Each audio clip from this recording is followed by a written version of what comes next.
All right, let's dive in.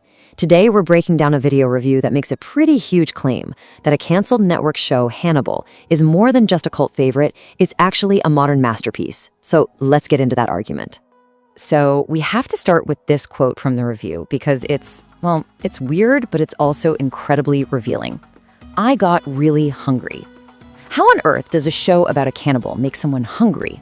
Well, hang with me here, because understanding that very strange reaction is actually the key to getting the show's unique and, disturbing genius. First, for anyone who hasn't seen it, here's the quick rundown. The show is a prequel, happening before movies like The Silence of the Lambs. It's all about this FBI profiler, Will Graham, who brings in a brilliant psychiatrist, Dr. Hannibal Lecter, to help him catch serial killers. The big irony, of course, is that his new partner is secretly the most terrifying killer of them all. So here's how we're going to break it all down. We'll look at the show's overall vibe, its unique hero, that iconic villain, its visual style, what it's really about, and finally, its complicated legacy. Okay, so first up, what does it actually feel like to watch this show? The source we're looking at describes the whole experience in this really specific kind of paradoxical way. And this quote just nails it. This phrase captures the absolute core of the show's appeal. It's not just a journey into insanity, it's a beautiful one. It's a show that finds this haunting, unsettling art in the darkest parts of the human mind, and it creates something that's both horrifying and completely captivating at the same time. So, how does the show actually pull off this beautiful madness? Well, it's all about who we're seeing this through, the protagonist, Will Graham. According to the review, if you understand Will, you understand the show's entire method. He is our way in. Now, this is where it gets really interesting, especially when you compare him to the Will Graham we saw in the movies. Edward Norton's version was, a guy who was just really good at his job. But this version, played by Hugh Dancy, he is profoundly not okay. He's so good at catching monsters because he's just one step away from being one himself. And that changes everything. We're not just watching him work, we are experiencing the slide into darkness right there with him. And the way the show visualizes this is just wow. When Will gets to a crime scene, he doesn't just look at the evidence. He mentally rewinds and recreates the entire murder. We see him committing these horrible acts because he has to become the monster to understand the monster. And the show puts us right there inside his head while it's all going down. And this leads to a perfect analogy from the review. It's a psychological theme park ride. Think about it. A roller coaster gives you the thrill of falling without the actual danger.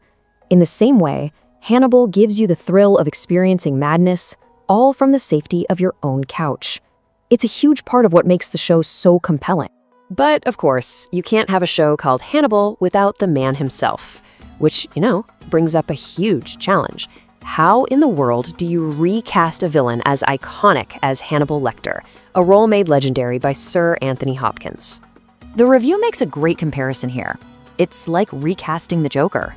I mean, these characters are basically cinematic myths, right? Any actor who steps into that role is going to face some serious scrutiny and a pretty intense reaction from audiences. It's a massive risk. So how did Mads Mikkelsen pull it off? Simple. He didn't even try to copy Hopkins. He made the character entirely his own. The review points out this key difference. Hopkins' Hannibal is mask off. He's already caught a monster in a cage. But Mikkelsen's Hannibal is mask on. He's out in the world, hiding in plain sight, consulting for the FBI. It's a totally different and terrifying dynamic. So this Hannibal is something else. He's magnetic, elegant, and speaks with this incredible eloquence. But underneath, he's an absolute apex predator, both psychologically and physically. He's also a master manipulator, playing a long game with everyone around him. Oh, and he's a 5-star chef, which adds this whole other layer of absolute horror. Okay, so this brings us to the show's whole vibe, its look and feel. Because Hannibal had this incredibly distinct and, let's be honest, shocking visual style, especially for a show on network TV. I mean, this chart really shows you the crazy balancing act they were pulling off. The reviewer couldn't believe this was on NBC, and honestly, can you blame him? You have this combination of absolutely stunning, high-art imagery right alongside some incredibly graphic violence. It's a mix that just screams cable TV, which probably explains both its cult following and why it got canceled. And now we're back to that quote from the beginning. The show is so beautifully shot, especially the food scenes, that it creates this really unsettling feeling. It messes with your head, right? The reviewer admits even knowing the ingredients Every meal Hannibal makes looks incredible, like it belongs in a world-class restaurant. The show has this uncanny ability to make the monstrous look beautiful. But here's the thing, all this beautiful, gruesome stuff, it's not just for shock value. The review argues that under all the horror and the artistry, the show is actually about something way more fundamental and human. So what's driving this whole thing? What's the engine behind this beautiful plummet into madness? It's not just a cat and mouse game. There's a much deeper question at the heart of it all. And the answer, believe it or not, is human connection. At its core, this dark, twisted, terrifying story is about the fundamental need that every single one of us has, the need to be seen, to be understood. The reviewer uses this really clever personal analogy to explain it. He poses a question. Imagine you make videos.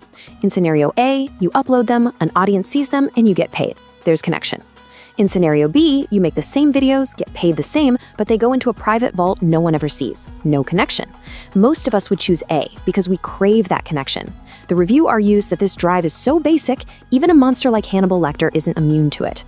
And that is where the show's twisted, central relationship just clicks into place. Will Graham is totally isolated by his own mind. He thinks like the killers he hunts. And the only person on the planet who can truly, completely understand him is Hannibal.